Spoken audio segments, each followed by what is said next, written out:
The Great Wall of China isn't impressive because it's long. It's terrifying because it was never supposed to be affordable. Miles of stone crossing mountains, deserts, and frozen plains, built without machines, without engines, without modern finance, and yet it didn't bankrupt the empire that built it. That raises a question most history books quietly avoid. How does a civilization fund one of the largest construction projects in human history without money as we understand it? The answer is darker than most people realize. China didn't pay for the Great Wall with gold or silver. It paid with people. When Emperor Qin Shi Huang unified China in the 3rd century BCE, the wall wasn't just about stopping invaders, it was about control. A unified empire needed a visible boundary and an internal system strong enough to sustain it. That meant mobilizing resources on a scale no society had attempted before. The first resource was human labor. Hundreds of thousands of peasants, soldiers, prisoners, and political enemies were conscripted. Not hired, not paid, assigned. They carried stone up cliffs, packed earth with bare hands, and dragged timber across deserts. Many never returned.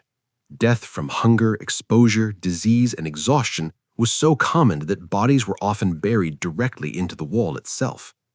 Labor was the currency. But labor alone doesn't build walls. You need food, tools, transport, and coordination. And this is where the system becomes unsettlingly sophisticated. The Qin state didn't collect taxes primarily in coins. It collected them in grain, cloth, tools, and time. Farmers owed labor days instead of money. Villages were assigned quotas. Entire regions became responsible for specific sections of the wall. Governors weren't just administrators, they were project managers under threat of severe punishment. Fail to deliver stone? Execution. Miss your labor quota? Forced relocation. Resist? Collective punishment. The wall became a nationwide accounting system. Every household was a line item, every village a production unit, every citizen a resource to be allocated. The Qin state also used forced loans. Wealthy families, merchants, and nobles were compelled to supply carts, animals, materials, and workers. These weren't voluntary contributions. Refusal meant confiscation, exile, or death. Markets quickly adapted. Stone, timber, rope, and grain became more valuable than luxury goods. Inflation wasn't measured in coins, but in food scarcity. Grain became money. Survival became interest. What made this system work wasn't just brutality, it was organization. The wall was built in segments. Each segment had supervisors. Each supervisor answered to higher officials. Performance was tracked.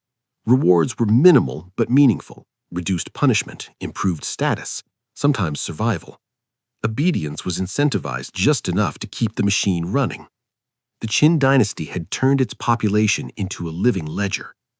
And for a time, it worked. The wall rose. Borders hardened. The empire projected strength far beyond its actual wealth.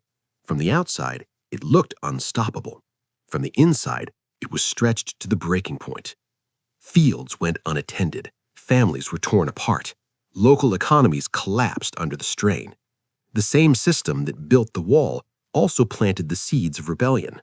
Not long after Qin Shi Huang's death, the dynasty fell. But the wall remained. Later dynasties learned from the collapse. They refined logistics, built state-run kilns, improved supply chains, adjusted labor systems. Over centuries, China effectively invented large-scale public works finance, not through bonds or banks, but through centralized control of people and resources. The Great Wall wasn't funded by treasure. It was funded by structure. And that's the uncomfortable truth it represents. Monuments aren't built by money alone.